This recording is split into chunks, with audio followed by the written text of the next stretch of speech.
kvalifikacijoje atvažiavote antri, ar buvo toks jūsų planas?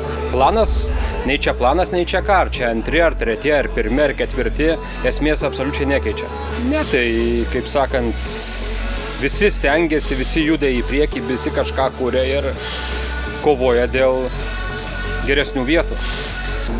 Iš tikrųjų, tai negalima nuvertinti nei vienos komandos, nes nebūtinai greičiausias automobilis, kuris padarė geriausią laiką kvalifikacijai, gali būti laimėtojas, kaip mes žinome iš patirties.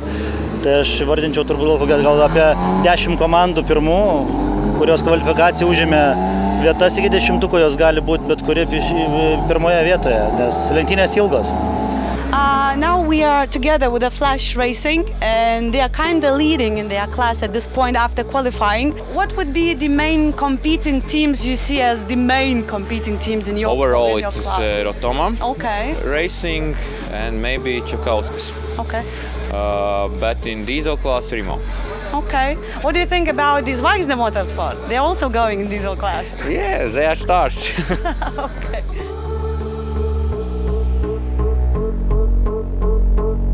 Konstantinas šitą automobilį jau yra vairavęs Palangoje, tai jam čia kaip saldainis, jam jinai labai patinka, štai jis šiandien vėl su mumis, Rokas pas mumis kaip atsarginis, tai kol kas tai. Kokie lūkesčiai šiandien? Vakaras parodys.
Гонка отличная, супер, все как надо было. Ну, результат тоже очень хороший, просто потому что на 1000 километров у нас не было финишем, а сейчас есть финиш и второе место класс, четвертое место, да, абсолютно. Да. Так что все отлично.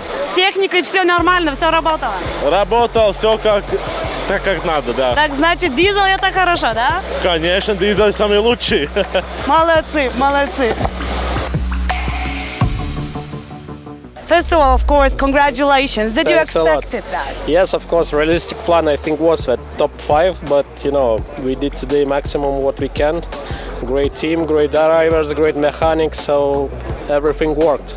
Okay, did you have any technical issues? No, this time no. Okay. Just small ones. Small ones, okay. But during the race?